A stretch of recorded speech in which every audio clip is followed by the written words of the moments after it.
You were told that your ancestry began somewhere else. You were told that the deep human story of Europe was a story of replacement, that the first true humans arrived late, stepping into a continent already haunted by creatures who looked almost human but were not allowed to belong to us. You were taught the famous names from Africa, the skulls repeated in documentaries, museums, schoolbooks and television specials, while the older European faces were pushed into the shadows, renamed, downgraded, or treated as evolutionary side branches. But buried inside the old scientific literature is a far more explosive truth. There were researchers who looked at the fossils of Europe and Western Eurasia and did not see a clean break between Neanderthal and modern human. They saw a graded human structure. They placed La Ferrassi, La Chapelle, Shanidar, and Amud within a Homo sapiens grade. They placed Swanscombe, Steinheim, Sacopastore, Petrolona, Altamura, and other forgotten skulls inside the same broader, archaic Homo sapiens grade. These were not monsters outside the gate. These were the ancient people of Europe, and they were your ancestors. That is the part you were not supposed to think about too deeply. Long before the genetic revolution proved that Neanderthals entered the ancestry of living Europeans, the bones had already been telling a more complicated story. The rounded skull fragments from Swanscombe, the modern human-like cranial form of Steinheim, the powerful Neanderthal anatomy of La Ferrassi, the strange intermediate faces of Sacopastore, and the older European fossils from Petrolona and Atapuerca do not fit neatly into a fairy tale where humanity suddenly arrived from outside and replaced everything that came before. They point instead to a deep European population history, a long sequence of related human forms, changing across time, mixing, adapting, and leaving descendants. You have heard the famous skulls of Africa named again and again, but you have probably never heard these European names spoken with the same reverence, even though they are central to the question of who Europeans were before history began. Before Out of Africa hardened into a dogma, anthropologists could still look directly at skulls and speak in terms of form, ancestry, continuity and relationship, without forcing every fossil into a pre-written replacement story. They could look at La Ferrassi, Swanscombe, Steinheim, Sacopastore, Petrolona and Atapuerca and see a graded human landscape, not a cartoon of modern humans from Africa replacing European aboriginals. And once you see these hidden truths, once you see that even earlier scholars placed Neanderthals and older European skulls inside a broader human continuum, you cannot unsee it. The old wall was not built by the bones. It was built by the story placed on top of them. The scandal is not that every detail is settled. The scandal is that the public was handed a simplified story while the fossil record was always more dangerous. It was easier to say that Neanderthals were not your ancestors. It was easier to say they were a failed species, a dead end, a primitive cousin replaced by real humans. But that house of cards has collapsed. The DNA says Neanderthals are inside living people. The anatomy says the boundary was never clean. The skulls say Europe was not empty, and its ancient humans were not irrelevant. La Ferrassi was not an evolutionary stranger. Swanscombe was not a curiosity. Steinheim was not just an isolated fossil in a cabinet.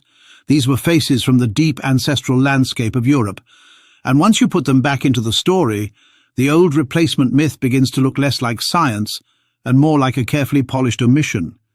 So the question is no longer whether Neanderthals were human enough to matter. The question is why so many people were taught to look at them as if they did not. Because if your ancestors have always been part of this land, if Europe's deep human line runs through the people we call Neanderthals and through the older, archaic humans who came before them, then the story changes completely. Europe does not begin with a late arrival. It begins with a buried continuity, with skulls and bones scattered across caves, river gravels, ancient terraces, and forgotten museum drawers. And the face staring back from La Ferrassi is not the face of extinction. It is the face of a truth that powerful institutions spent generations making difficult to say. The old Europeans were not replaced by humanity. They were part of humanity, and in some real biological sense, they are still here. The deeper you research these skulls, the harder it becomes to accept the neat museum story in which Europe was merely a stage, a cold, empty theatre waiting for the real human drama to arrive from somewhere else. Because the names in old reports are not random fossils. They are a hidden map of European human antiquity, a trail of skulls and jaws scattered across France, Germany, Greece, Britain, Italy, Romania and Spain, each one carrying a different piece of a much older story. Some are classic Neanderthals, some are earlier humans with rounded cranial features. Some are difficult to place because they sit in the uncomfortable zone between categories. That is precisely why they matter. The fossils that disturb the labels are often the fossils that expose the weakness of the labels. When you line them up together, La Ferracie, La Chapelle, Sacco Pastore, Steinheim, Swanscombe, Petrolona, Atapuerca, Ceprano, Forbes Quarry and the others begin to look less like isolated specimens and more like the remains of a deep, regional human world that was never truly outside our ancestry. Start with La Ferracie, because La Ferracie is the skull that refuses to behave like a monster. The face is powerful, the brow ridge is immense, the nose is broad and projecting, and the rear of the skull has the long Neanderthal contour that earlier scholars used to mark distance from modern humans.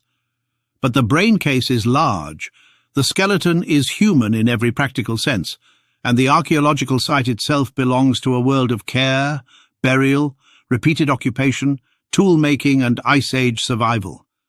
This was not a creature stumbling at the edge of intelligence. This was a man from a population adapted to Europe over vast time. The mistake was to confuse adaptation with inferiority. A large nose in a cold climate is not evidence of primitiveness. A projecting face is not evidence of bestiality. A long skull is not evidence of exclusion from the human story. La Ferracie's anatomy tells us that Neanderthals were different, but it does not tell us that they were outside us. The genome has already settled that part. They entered the ancestry of later humans, and the skull now has to be read with that fact in mind. La Chapelle au Sein carries a similar weight, because this was the fossil that helped create the popular image of the stooped, brutish Neanderthal. The old man from La Chapelle was damaged by age and disease, and yet his suffering was turned into a portrait of an entire people. His curved spine, worn teeth, and arthritic body were treated as if they revealed the natural posture of Neanderthals, when they really revealed the biography of an old individual who had survived long enough to become physically damaged. That survival itself is the important clue. A severely impaired old man did not live alone in an Ice Age landscape. He survived because others tolerated him, fed him, protected him, or at least allowed him to remain within the group. The real image from La Chapelle is not a crouching ape man. It is an old European human who lived with injury in a society capable of sustaining weakness. Once that is understood, the famous fossil stops supporting the old caricature and starts undermining it. Then there is Swanscombe, one of the most dangerous fossils for any simple replacement story because it reaches far back into the Middle Pleistocene of Britain. Swanscombe is not a late Neanderthal skull. It is earlier, usually tied to a period hundreds of thousands of years before the classic Neanderthals of the Ice Age. The remains are fragmentary, but the rear and side portions of the skull have often been discussed because they show a surprisingly rounded cranial form compared with what people expect from a crude, pre-modern European. That is why Swanscombe matters so much in a narrative about continuity. It shows that Europe already contained humans with large brains and complex cranial traits long before the supposed late arrival of real modern people. It does not mean Swanscombe was identical to a living person. It means the old ladder is wrong. The European fossil sequence already contained advanced, varied and human-looking forms deep in time, and those forms cannot be dismissed as irrelevant simply because they do not fit a fashionable origin diagram. Steinheim from Germany is equally important because it occupies that strange middle ground where classifications become unstable. Sometimes Steinheim has been grouped near early Neanderthals. Sometimes it has been discussed as part of a broader, archaic Homo sapiens grade. Sometimes it is treated as a transitional or pre-Neanderthal form. That instability is not a weakness of the fossil. It is a weakness of rigid categories. Steinheim has a large brain case, a mixture of features, and a position in European prehistory that forces the question of whether the later Neanderthal form emerged from a long local process rather than appearing as a disconnected side branch. If Steinheim stands near the roots of Neanderthals, and Neanderthals later contributed ancestry to Homo sapiens, then the neat division between their lineage and our lineage becomes artificial. The line bends backward. The ancestors of Neanderthals become part of the ancestry of populations that contributed to later humans. The tree becomes a net. Sacco Pastore in Italy adds another layer. These skulls are not as famous as La Ferrassi or La Chapelle, but they are crucial because they show Neanderthal-related anatomy in a southern European context, near the Mediterranean world that later became a corridor of contact between Africa, Europe, and Western Asia. Sacco Pastore skulls are usually described as early Neanderthals or pre-classic Neanderthals, but what matters for this argument is their mosaic nature. They are not cartoon Neanderthals. They show a combination of traits that places them inside the broader European sequence, not as aberrations, but as part of the regional development of human form. Italy was not a passive edge of the story. It was a biological and geographic bridge. If populations moved, mixed, and shifted around the Mediterranean for hundreds of thousands of years, then southern Europe becomes central to the problem of ancestry. Sacco Pastore forces us to see that Neanderthal-related humans were deeply rooted around the Mediterranean, not simply trapped in a northern Ice Age backwater. Altamira man belongs in this story because he shows how deep, local, and strangely neglected the human record of Western Europe really is. Found in northern Spain, near the same Cantabrian world that later became famous for the painted cave of Altamira, this skull was once discussed as part of the European prehistoric sequence, rather than as an irrelevant side note. Its importance is not that it solves the ancestry question by itself, but that it adds another forgotten face to the chain. Another Western European human fossil placed in the long argument over Cro-Magnon, Neanderthal, and older European continuity. When these names are recovered from the margins, the story changes. Europe stops looking like a continent that simply received humanity late from somewhere else, and starts looking like a region with its own deep archive of skulls, caves, burials, tools, and populations that were constantly being reclassified as theories changed around them. Altamira man is one more reminder that the public was given only a thin version of the record, while older files preserved a much messier truth. The ancient human story of Europe was never clean, never simple, and never easy to separate from the ancestry of the people who came later. Soprano belongs in this hidden European sequence because it pushes the question even deeper into Italy's ancient past. The skull fragment found in central Italy has often been treated as difficult to classify, sitting somewhere among older European humans rather than fitting neatly into a simple ladder from primitive outsider to modern arrival. That is exactly why it matters. Soprano shows that long before the classic Neanderthals, Europe already held powerful, large-brained human populations with their own regional history, and Italy was not just a corridor for later migrations, but a deep reservoir of archaic human presence. Add Soprano to Swanscombe, Steinheim, Petrolona, Sacco Pastore, Atapuerca and La Ferrassi, and the picture becomes harder to ignore. Europe's human story was not a late footnote, but an ancient layered inheritance buried under labels that kept changing with the theory. Petrolona from Greece is one of the most provocative skulls in this entire conversation because it stands at the crossroads of Europe, Western Asia and Africa. Its anatomy has been debated for decades, and different scholars have placed it in different evolutionary boxes. That is exactly why it deserves attention. Petrolona has a massive face, strong brow ridges, and a large cranial capacity, yet it does not sit comfortably inside a simplistic story. Greece is not peripheral. It is one of the great corridors between continents. A Middle Pleistocene human skull from Greece is not just a fossil. It is evidence that southeastern Europe held major human populations long before the classic Upper Paleolithic. If later Homo sapiens expanded through the same corridors, they were not entering a blank zone. They were moving through lands already shaped by older humans, some of whom stood close to Neanderthal ancestry, some of whom share deeper roots with populations elsewhere in Eurasia, and some of whom defy tidy labels. Atapuerca in Spain makes the story even deeper because it pushes European human presence into a vast timescale. The Cima de los Huesos fossils show that by roughly the middle of the Pleistocene, Europe already had large-brained humans with clear connections to the later Neanderthal line. These people were not classic Neanderthals in the late Ice Age sense, but their teeth, faces, jaws, and genetic signals tie them toward the Neanderthal side of the later human family. This is critical. It means Neanderthal ancestry did not appear suddenly as an odd European experiment. It grew from a long history of European humans who occupied the continent across multiple climate cycles, through warm phases, cold phases, expansions, contractions, and isolation. If later Neanderthals contributed ancestry to living people, then the deeper Atapuerca population becomes part of the ancestral background of that contribution. It pushes the roots of that inheritance far back into Europe. Ehringsdorf in Germany continues this pattern of discomfort. These fossils have often been discussed as early Neanderthal or pre-Neanderthal, and their placement has shifted depending on which traits scholars emphasize. The skull fragments and associated remains carry enough Neanderthal-like character to place them within the European archaic sequence, but they also show why simple categories fail. Europe was not producing a single static type. It was producing variation.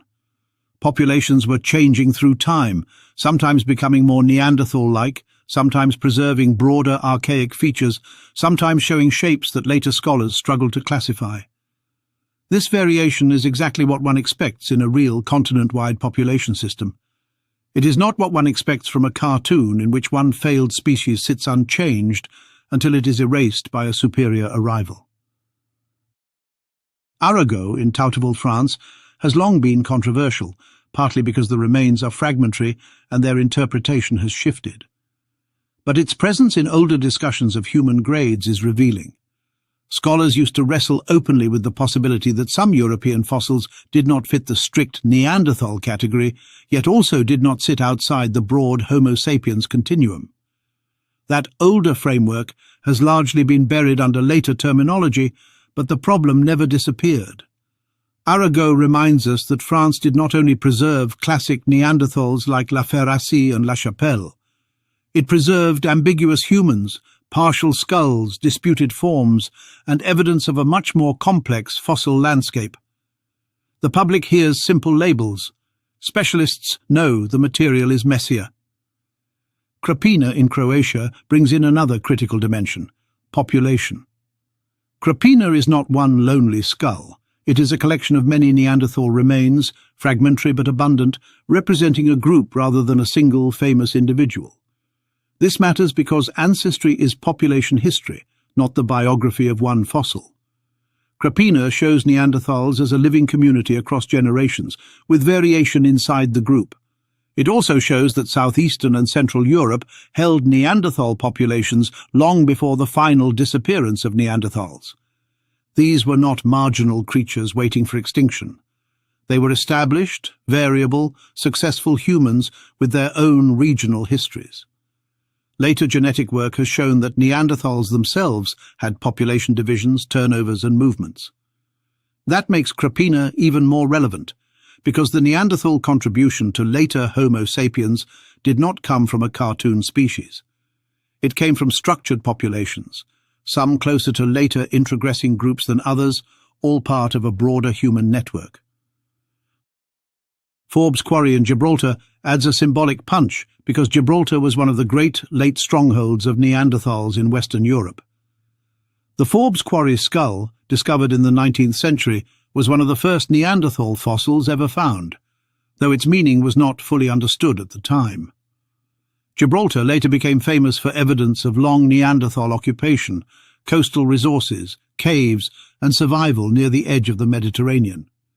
This is important because the older story often imagines Neanderthals as inland Ice Age hunters, cut off from coastal intelligence or adaptable behavior. Gibraltar breaks that image. Neanderthals there lived beside the sea, exploited coastal landscapes, and persisted in a region where Africa was visible across the water. The Mediterranean world was not an empty gap between human stories. It was a zone of human continuity, movement and survival. When all of these skulls are placed together, the old replacement myth starts to look increasingly narrow. Swanscombe and Steinheim show that Europe had large-brained, rounded or complex cranial forms deep in time. Atapuerca shows a rich Middle Pleistocene human population with roots leading toward Neanderthals. Sacopastore, Altamura, and Petrolona show regional forms that do not reduce easily to one label. La Ferracie and La Chapelle show classic Neanderthals not as beasts, but as large-brained European humans.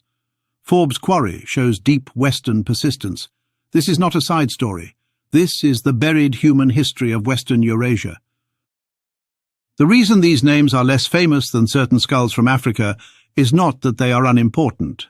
It is that they complicate the preferred public narrative. African fossils are real, crucial, and central to the story of Homo sapiens.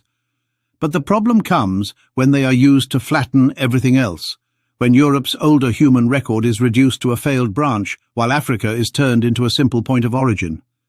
The actual fossil record is not that clean. Africa itself contains multiple archaic and modern-looking populations. Europe contains deep human lineages with large brains and complex morphology. The Levant connects these worlds. Western Asia connects them again. The story is not a single replacement wave. It is a long, unstable, braided history of human groups that diverged, met again, mixed, vanished, survived, and reappeared inside later ancestry. This is why the old anthropology reports are so striking. They preserve a way of thinking that modern public science often avoids, a broad Homo sapiens grade in which Neanderthals and other archaic humans are not treated as alien monsters outside the human continuum, but as part of a wider grade of humanity. This does not solve every argument. It does not prove that all listed fossils are direct ancestors of living Europeans. It does something more subtle and more explosive. It shows that the hard wall was not inevitable. Scholars could look at the same fossils and see continuity, grading, overlap, and shared humanity. The later public story hardened the categories, but the bones never demanded that hardening. A French person looking at La Ferracie, a German looking at Steinheim or Ehringsdorf, a Briton looking at Swanscombe, an Italian looking at Sacopastore, a Greek looking at Petrolona, a Spaniard looking at Atapuerca, and a Gibraltarian looking at Forbes Quarry, are all facing the same deep question. Were these fossils merely local curiosities, or were they part of the ancestral human landscape that eventually fed into living populations? The genetic answer has already changed the rules. Neanderthals contributed ancestry. That means the European archaic record is not irrelevant to living Europeans. It is not a failed museum appendix. It is part of the deep biological background from which later humans emerged through contact and mixture. The final blow to the old fairy tale is that it depended on a false emotional division. It asked Europeans to look at the ancient humans of their own continent as outsiders, then asked them to accept a clean origin story that made the deepest European fossils secondary to more famous skulls elsewhere. But the soil says otherwise. The caves say otherwise. The skulls say otherwise. La Ferracie says otherwise with his huge brain and powerful face. Swanscombe says otherwise with its deep age and rounded cranial fragments. Steinheim says otherwise with its unstable classification. Atapuerca says otherwise with an entire population rooted in Middle Pleistocene Europe. Sacopastore, Petrolona, Soprano and Forbes Quarry all say the same thing in different anatomical languages. The human story in Europe did not begin yesterday. It did not begin with a late replacement wave walking into a continent of strangers. It began far deeper, among humans who were different from us, yet not outside us. And that is why these skulls matter. They are not just fossils. They are witnesses against a simplified ancestry myth. They show that Europe's ancient people were not erased. Some disappeared as named populations, but their inheritance crossed into later humanity. Some stood near the roots of Neanderthals. Some show rounded skulls, large brains, and transitional combinations that disturb the clean ladder. Some were buried in France, found in German gravels, sealed in Spanish caves, lifted from Italian deposits, or discovered on the edge of the Mediterranean. Their names are not as famous as the names repeated in origin documentaries, but they are no less important. They are the hidden skulls of Europe's deep past, and once they are brought back into view, the standard narrative loses its power. Because the face of La Ferrassi is not the face of a monster. The skull of Swanscombe is not a footnote. Steinheim is not an inconvenience. These are fragments of a human inheritance that reaches back through Europe for hundreds of thousands of years. And the deeper we look, the clearer the message becomes. The ancient people of Europe were not outside the human family. They were part of the family, and part of that family line still lives. Thank you for watching, and please share, like and subscribe if you found this information compelling.